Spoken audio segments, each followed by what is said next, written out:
입니다. 사도행전 26장 우리 13절부터 18절까지 함께 찾아보겠습니다. 사도행전 26장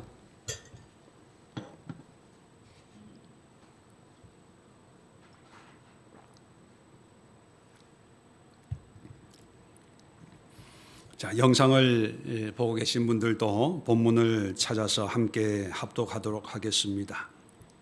13절부터 18절까지 우리 함께 내용을 생각하면서 합독하도록 합니다. 시작. 왕이여, 정오가 되어 길에서 보니 하늘로부터 해보다 더 밝은 빛이 나와 내 동행들을 둘러 비추는지라. 우리가 다 땅에 엎드러짐에 내가 소리를 들으니 히브리 말로 이르되 사울아 사울아 내가 어찌하여 나를 박해하느냐. 가시체를 뒷발질하기가 내게 고생이니라. 내가 대답하되 주님 누구시오니까. 주께서 이르시되 나는 내가 박해하는 예수라. 일어나 너의 발로 서라. 내가 내게 나타난 것은 곧 내가 나를 본 일과 장차 내가 내게 나타날 일에 너로 종과 증인을 삼으려 함이니 이스라엘과 이방인들에게서 내가 너를 구원하여 그들에게 보내어 그 눈을 뜨게 하여 어둠에서 빛으로 사탄의 권세에서 하나님께로 돌아오게 하고 죄사함과 나를 믿어 거룩하게 된 무리 가운데서 기업을 얻게 하리라 하더이다. 아멘. 자, 오늘 이 말씀을 가지고 좀 더 우리 신앙의 근본적인 면을 한번 생각해 보고 기도하는 시간을 가지려고 합니다. 왜 기독교를 선택하셨습니까? 우리가 살고 있는 이 시대 그리고 이 사회에는 기독교라고 하는 종교 단체 말고도 많은 종교 단체들이 있습니다. 전통적인 그런 불교와 같은 또 유교와 같은 그런 신앙의 또 삶의 모습도 있고 또 새롭게 접하는 그런 종교들도 많이 있고 또 우리가 이단이라고 하는 사이비 그런 종교들도 있습니다. 오늘 교회 와서 소포 봉투를 열어보니까 책이 한 권 있더라고요. 그 책을 보니까 앞으로 5년 뒤에 지구의 종말이 온다고 5년밖에 안 남았다고 그런 책을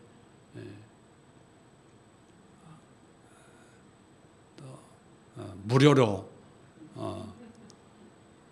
보라고 보냈더라고요.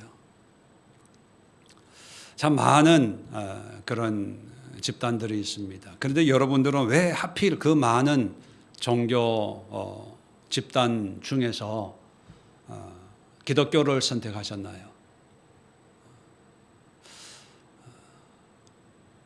예배 중이기 때문에 여러분들이 대답은 다 할 수 없지만 마음속으로 어떤 분들은 구원받기 위해서요 그런 대답도 있고 복받기 위해서요 그렇게 대답하는 분들도 있고 교회로 전도를 당해서 오다 보니까 여기네요 라는 분들도 있을 수 있고 아마 저마다 여러 가지 사정과 상황과 여건을 통해서 이렇게 저렇게 하나님의 인도 가운데 여기까지 온 줄로 압니다.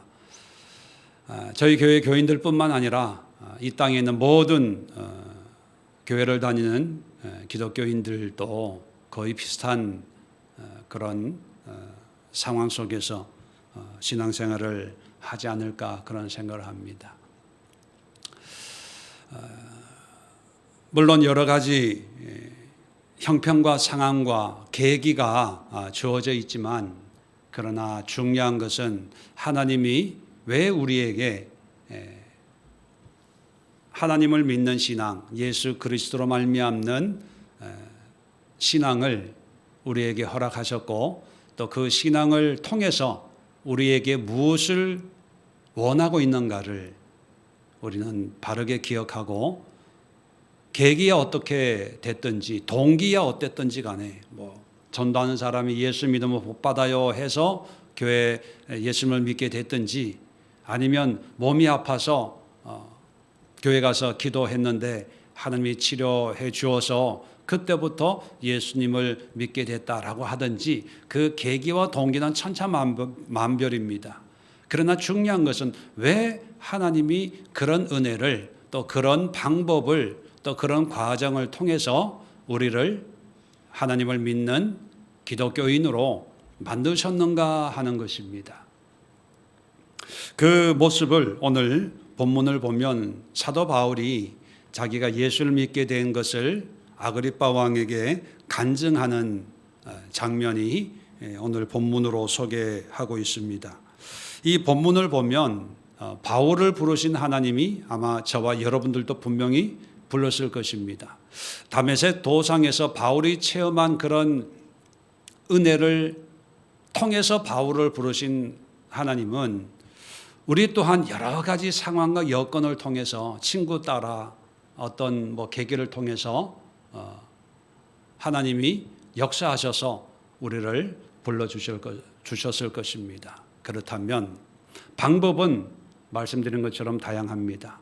그러나 하나님의 목적은 누구에게나 동일한 공통적인 목적을 가지고 있다는 사실입니다. 그 첫 번째 목적이 뭘까요? 자, 14절에 보면 우리가 다 땅에 엎드러짐에 내가 소리를 들으니 히브리 말로 이르되 사울아 사울아 내가 어찌하여 나를 박해하느냐 가시채를 뒷발질하기가 내게 고생이니라. 자, 이게 참 재미있는 말씀인데 가시채를 뒷발질하기가 내게 고생이다. 이 말은 당시에 어떤 속담 격언이라고 그럽니다. 그 의미는 뭐냐면 가시채라고 하는 것은 이제 말이나 소나 나귀를 이제 일을 시키려면 이게 말을 안 듣고 바른 길을 가지 않으면 이렇게 아프게 이렇게 축축 때려야 되잖아요.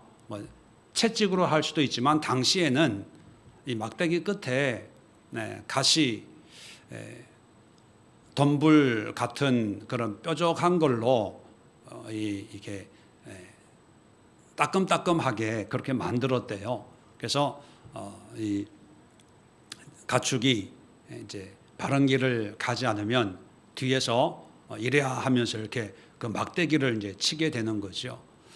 자, 그런데 바울의 삶을 보시는 하나님은 가시채로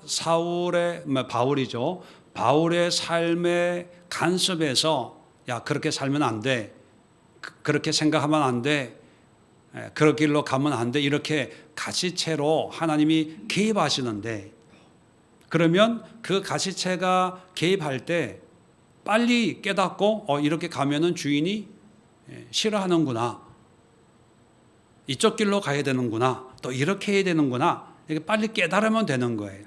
근데 바울이 보여주는 삶의 모습은 뭐냐면 가시채를 주인이 흔드는데 앞으로 가진 않고 뒷발로 가시채 그게 아프니까 그 가시채만 발로 차려고 뒷발질하고 있다는 거예요.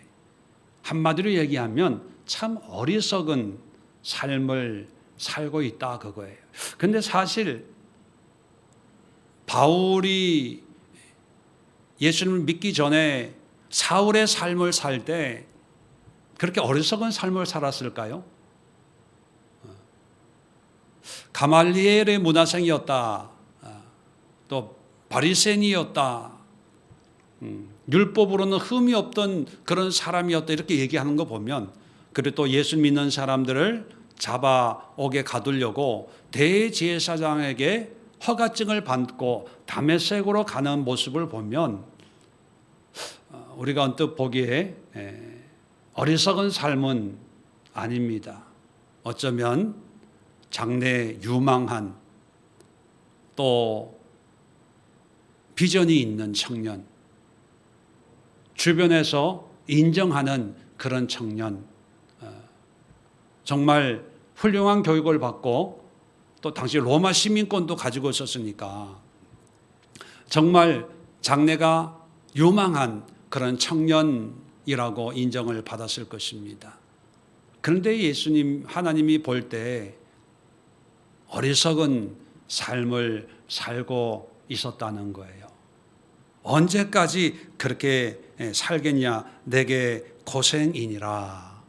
그렇게 살지 않도록 하기 위해서 예수님이 만나주시는 거예요. 그렇게 보면 기독교 신앙의 첫 번째 이유는요, 우리 자신을 위한 신앙입니다. 종교가 다 우리 자신을 위한 신앙이네. 그죠? 내가 잘 돼야 뭘 믿죠. 뭘 믿는데 내가 잘 안 돼. 그럼 누가 그걸 믿겠습니까? 기독교도 마찬가지입니다. 우선은 나에게 유익이 있고 나에게 어떤 이 세상이 줄 수 없는 어떤 위로와 또 도움을 받을 수 있기 때문에 신앙생활을 하는 것입니다. 이것은 가장 기본적인 것이고 다른 종교에도 있는 거기 때문에 굳이 길게 설명을 안 하겠습니다. 사울도 그렇게 사는 삶이 너무 어리석기 때문에 예수님이 나타나셔서 너 참 고생이다 고생, 안타깝게 바라보시면서 예수님의 종으로 또 증인으로 삼으시는 거죠. 자, 그런데 이것이 전부가 아니라 우리가 기독교를 선택한 이유는 두 번째가 중요합니다. 다른 사람의 영혼을 위한 신앙입니다. 여기도 보면 16절에 보면 일어나 너의 발로 서라.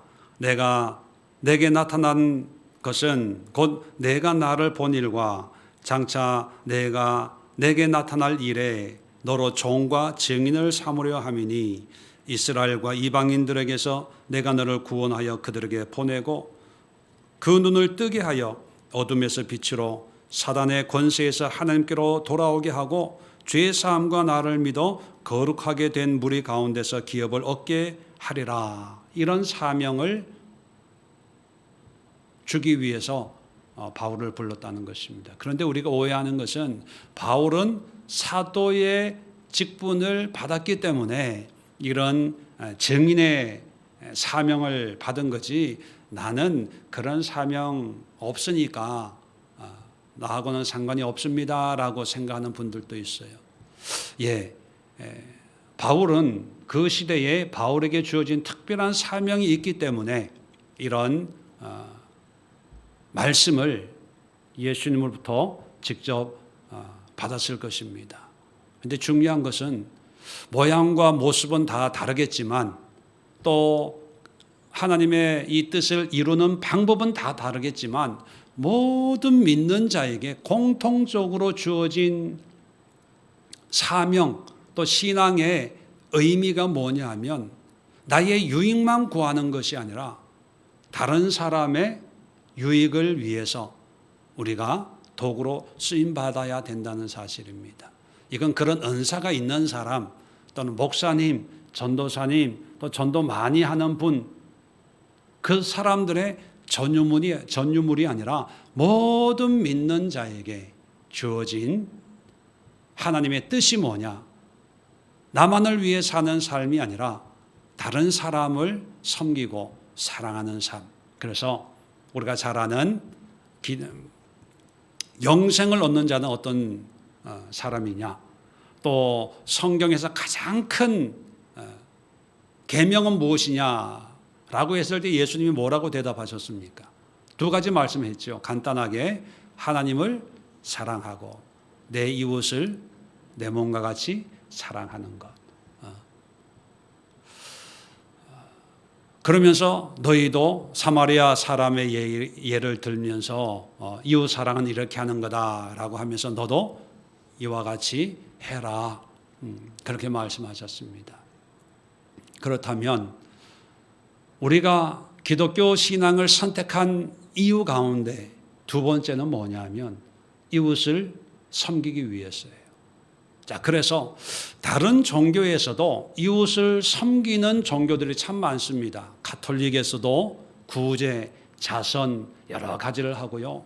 불교에서도 중생들을 대중들, 중생 이런 표현을 쓰거든요. 그 사람들을 섬기는 일을 합니다.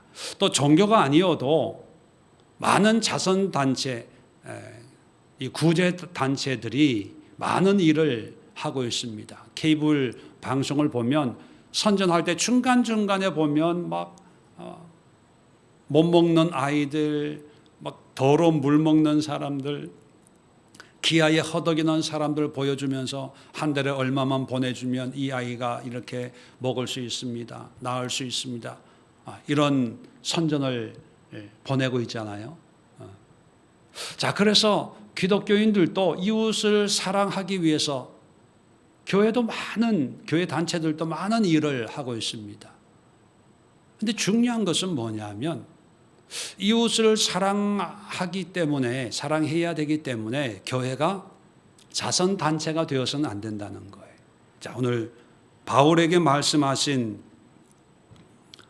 예수님의 말씀을 보면 특별히 18절에 17절 끝에 너를 구원하여 그들에게 보내어 이웃에게 보내는데 가서 뭘 하라고 하냐면 눈을 뜨게 하여 어둠에서 빛으로 사단의 권세에 하나님께로 돌아오게 하고 죄 사함과 나를 믿어 거룩하게 된 무리 가운데서 기업을 얻게 하리라. 자, 여기에 보면 예수님이 말씀하시는 대부분이 거의 전부가 뭐냐면 환경적인 것이 아니라 영적인 것이라는 거예요.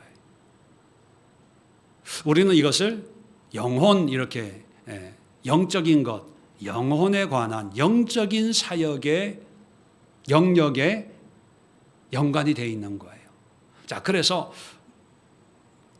먹을 것이 없는 사람들에게 먹을 걸 줘야 되죠. 근데 이것이 목적이 아니라 다른 종교에 이게 목적이에요. 자선을 베푸는 것이 그게 전부예요. 가톨릭에서도 내가 선을 행하는 것이 전부지, 내가 선을 행함으로 해서 이 사람이 어떻게 되는가에 대해서는 별로 중요하게 여기지 않습니다. 불교도 마찬가지고 다른 종교나 단체에서도 마찬가지입니다. 내가 얼마만큼 기부를 하고 헌신하고 거기에 참여하는가, 그것이 어떤 보람이고 의미라고 하지 그 결과에 대해서는 그렇게 강조하지 않습니다. 그런데 우리 기독교만큼은 결과를 굉장히 중요하게 따져요. 그것은 뭐냐면 이웃 사랑하는 방법은 사마리아 사람처럼 구제를 행하고 또 약값을 위해서 자기의 금전까지도 기꺼이 줄 수 있는 이런 모습을 이야기하지만, 그러나 그 모든 수고의 목적이 어디에 집중이 되냐 하면 영혼 구원에 있다는 거예요. 영혼 구원. 그 영혼 구원이라고 하는 것이 바로 18절에 얘기하고 있는 영의 눈이 뜨여지는 거예요. 그래서 어둠에서 빛으로, 어둠이라고 하는 것은 하나님을 알지 못하는 삶에서, 빛은 뭡니까? 대립되는 개념이죠. 예수님을 알게 된 삶으로 사단의 권세에서 뭐예요? 하나님을 알지 못하는 그런 삶은 다 사단의 권세의 사람들이고, 이런 사람들을 하나님께로 돌아오게 하고 예수를 믿게 하고, 죄사함 뭐예요? 예수를 믿음으로 내가 죄인이었는데 용서함 받았다, 구원 받았다, 나를 믿어. 나가 누굽니까? 예수님을 믿게 하고 거룩하게 된 무리 가운데서, 거룩이라고 하는 것은 믿는 사람들, 세상과 구별된, 그전에는 어둠이요 사단의 권세 아래에서 세상 속에 속했던 사람이 예수 그리스도를 구주로 영접하고 제사함 받아서 이제는 옛날과는 구별되고 차이 나는 삶을 살게 된 그런 무리 가운데서 기업을 얻게, 하나님의 은혜를 누리게 하기 위해서 내가 너를 보낸다, 그렇게 말씀하시거든요. 자, 많은 사람들이 구제하는 것으로 끝이라고 생각을 해요. 아픈 사람들 위해서 하나님 고쳐주세요 라는 것이 전부라고 생각해요. 어려운 일 당한 사람들 우리가 십시일반으로 모여서 뭐 도와주고 그 문제를 해결해 주는 것이 그것이 전부라고 생각하면 큰 오산입니다.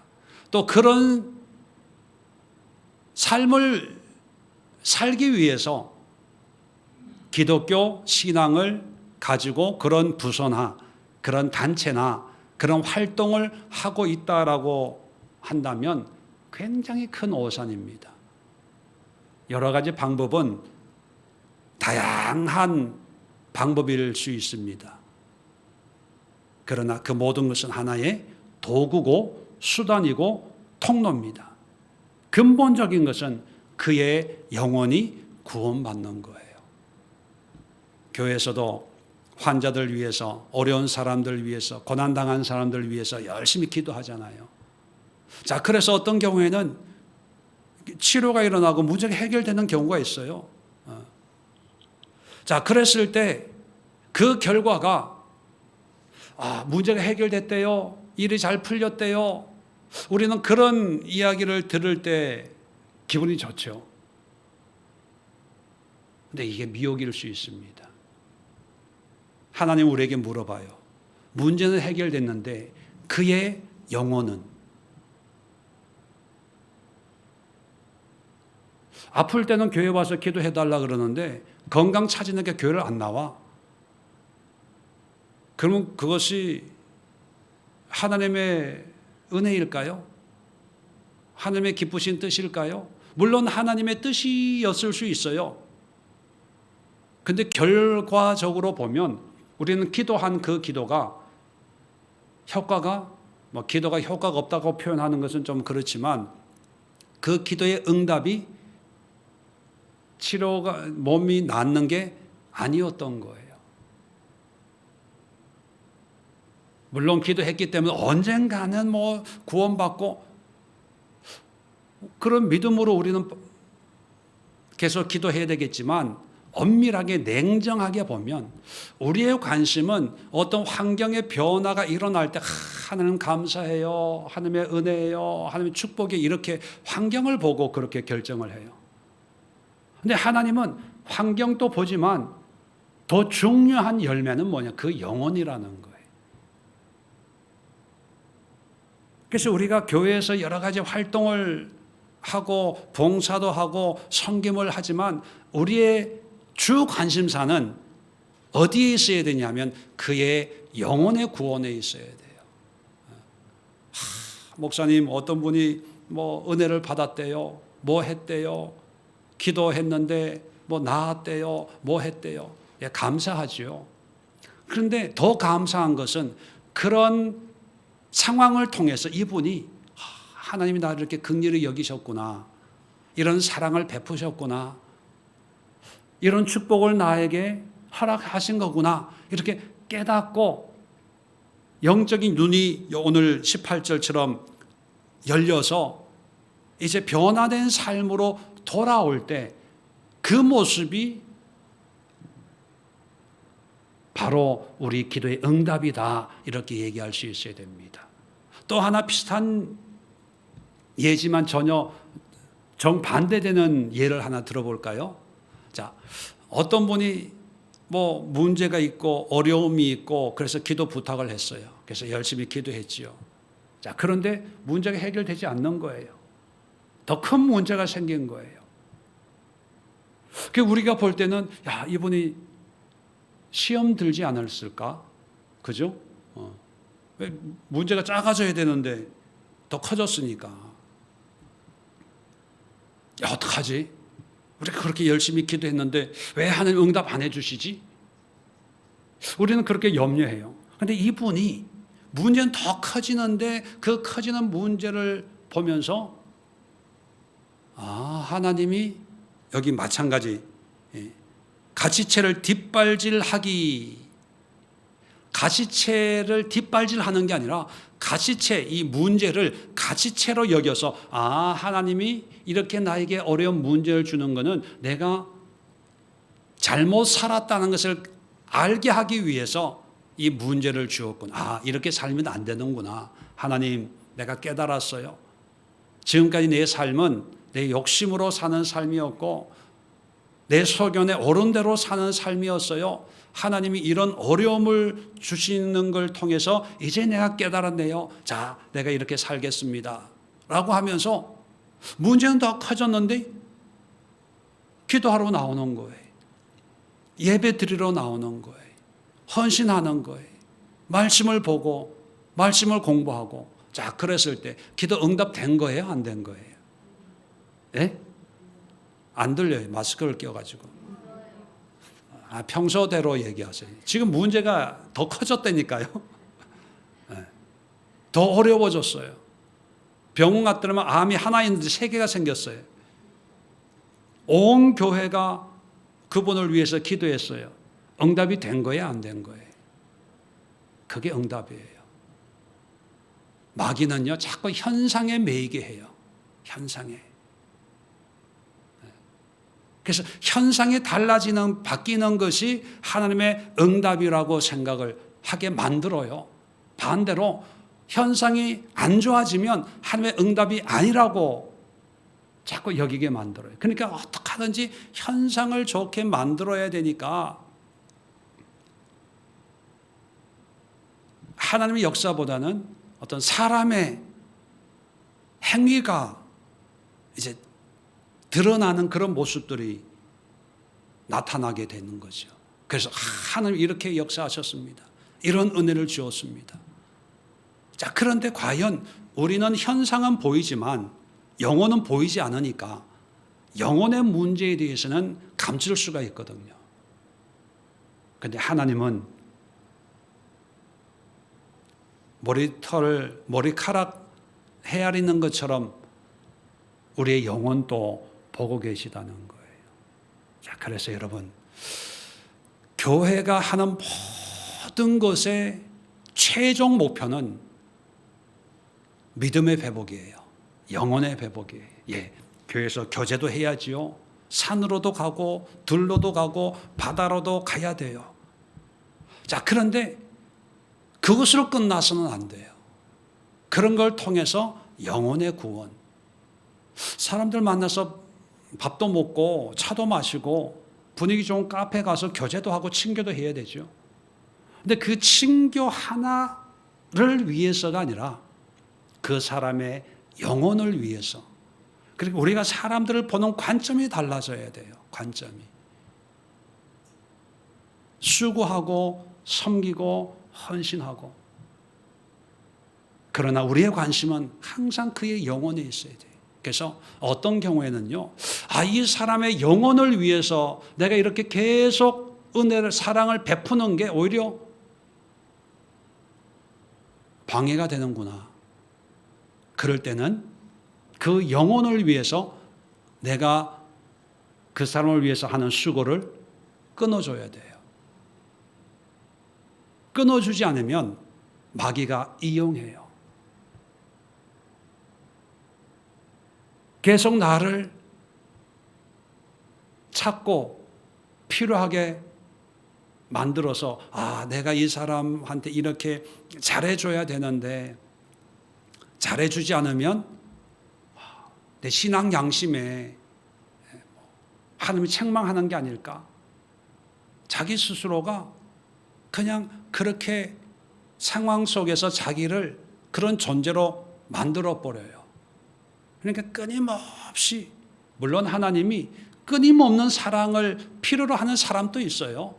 그런 환경도 있죠. 중요한 것은 뭐냐면 지금 저 사람이 나를 필요로 하고 원하고 내가 안 해주면 내가 못 견디겠고 이런 상황이 아니라 그 사람의 영혼을 위해서 가장 필요한 것이 내가 해줄 수 있는 게 뭐가 있을까?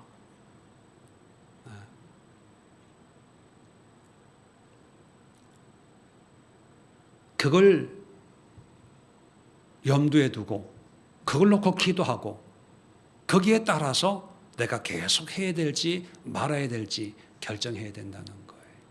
그래서 여러분, 우리가 사람을 볼 때 형편이 너무 불쌍해. 예, 그것도 필요하죠. 그러나 그 사람의 영혼을 봐야 돼요.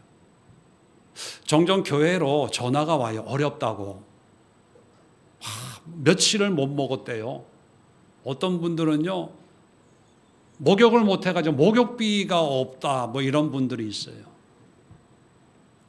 처음에는 목회할 때 처음에는 그런 분들 만나면 교회 오면 그냥 안 보내죠. 일산에 있을 때는요, 그날 모인 헌금을 이분이 이 돈을 왜 뻔하잖아요. 뭐 술 먹고 하는 말이 다 거짓말인 걸 알아요. 그래도 헌금을 걷어가지고 다 그 사람한테 주고 또 교인들에게 점심 준비한 거 같이 먹고 그렇게 보냈어요. 다음 주에 또 오세요. 대답은 예, 꼭 또 오겠습니다 하죠. 옵니까? 안 오지요. 그럴 때마다 그래, 하나님이 여기까지 발걸음을 허락하셨으니까 우리가 할 수 있는 걸 하면 최선을 다한 거니까 뭐 베풀었으면 잊어먹자.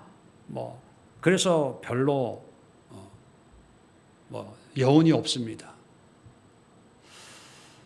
그런데 요즘에는요, 영혼에 대한 안타까움과 갈급함이 생기다 보니까 뭐 도와달라 그러면 안 도와줘요. 왜? 그런 도움은 내가 아니어도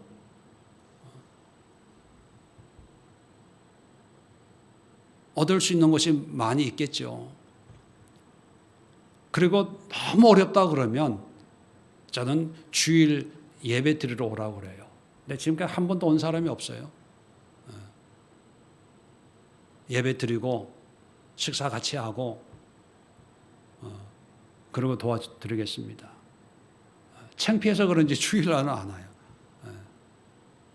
여러분, 영혼에 관심을 가지고 영혼을 품고 영혼을 보고 기도하고, 어떤 경우에는요, 그 영혼을 위해서는 그 어려움 속에 계속 머물러 있어야 될 사람들이 있어요.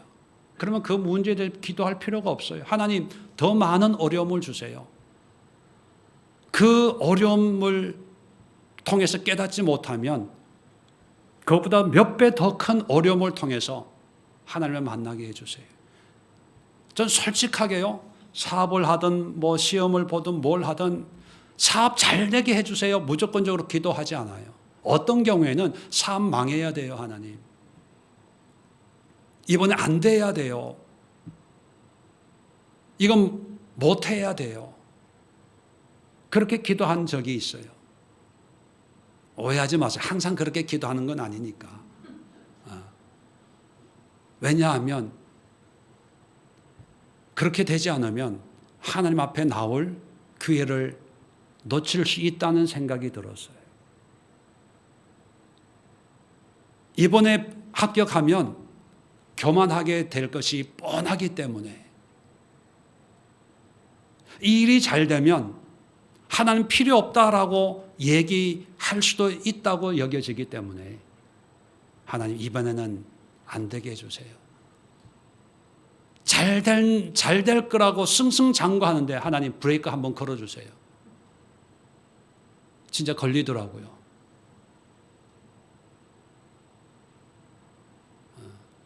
여러분, 마지막 세 번째가 뭐냐? 왜 우리가 기독교를 선택을 해야 되는가? 이 모든 걸 통해서 하나님께 영광을 돌리는 거예요. 세상에 많은 종교가 있습니다. 그 종교가 있는데, 예를 들어서 불교에서 부처에게 영광을 돌리는 삶을 삽시다 얘기한 적이 있나요? 유교에서 맹자 공자를 영원롭게 합시다, 뭐 찬양합시다, 높입시다, 이런 거 보셨어요? 무속, 우리 전통 뭐 종교라고 해야 될까요? 조상을 섬기는 거. 조상을 그냥 제사 지내는, 섬기는 대상이지 뭔가 이렇게 높이고 이런 건 없거든요. 종교들 가운데 이 종교의 창시자를 뭐 사이비 이런 거는 자기가 교주다 뭐 이런 사람들 말고 일반 종교라고 하는 테두리 안에서, 종교라고 하는 테두리 안에서 그 종교가 섬기는 신을 추앙하는 게 세 가지가 있어요. 그 종교가 뭐냐면 첫 번째가 유대교, 두 번째가 이슬람, 세 번째가 기독교예요. 근데 왜 이 세 개가 그 신을 추앙하냐? 뿌리가 같거든요. 뿌리가. 갈래는 따로지만 그 시작 뿌리는 하나님이 하나님.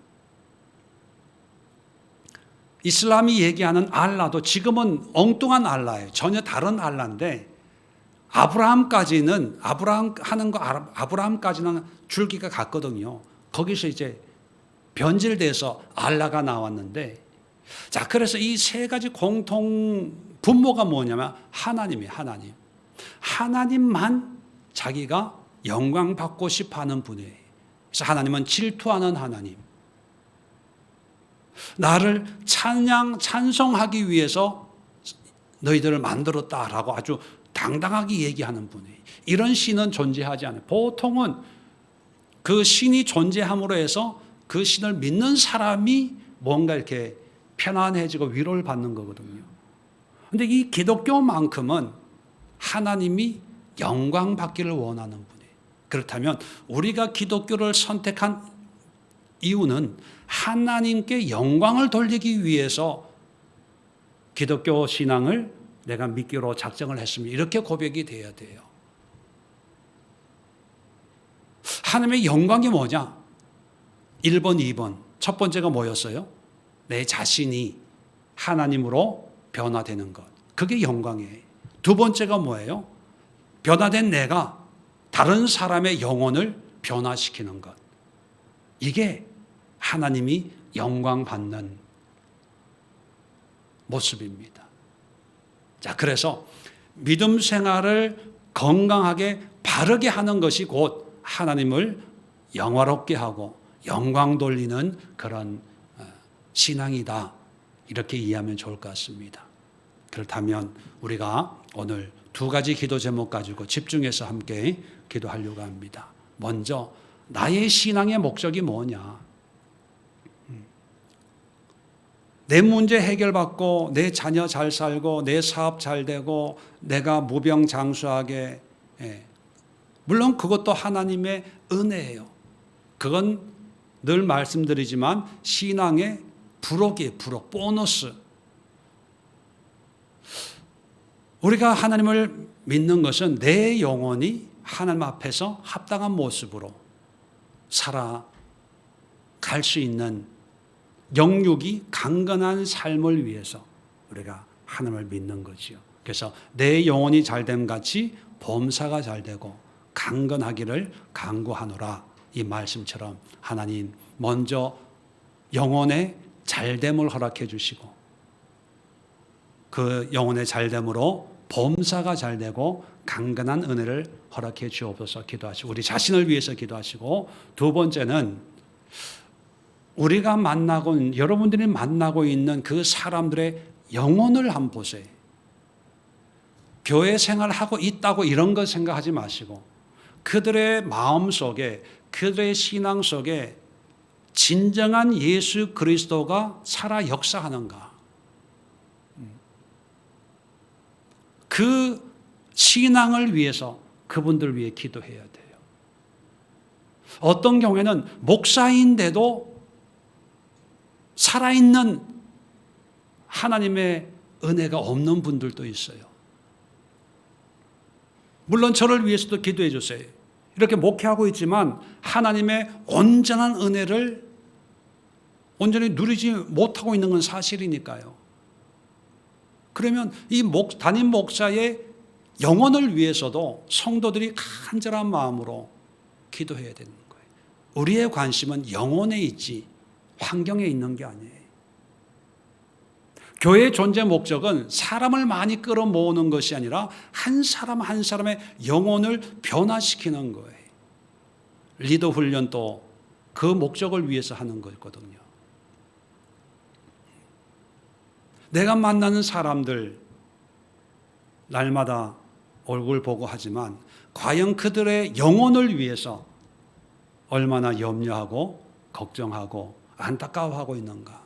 하나님 영혼을 보는 눈을 주시고 그 영혼을 하나님께로 인도하고 또 하나님의 복음을 전하는 그런 뜨거운 영혼에 갈급해야 하는 그런 심령이 되게 하옵소서. 우리 두 가지만 가지고 오늘 간절하게 함께 기도하도록 하겠습니다. 자리 정돈하시고 우리 주여 한번 힘차게 외치고 기도합니다.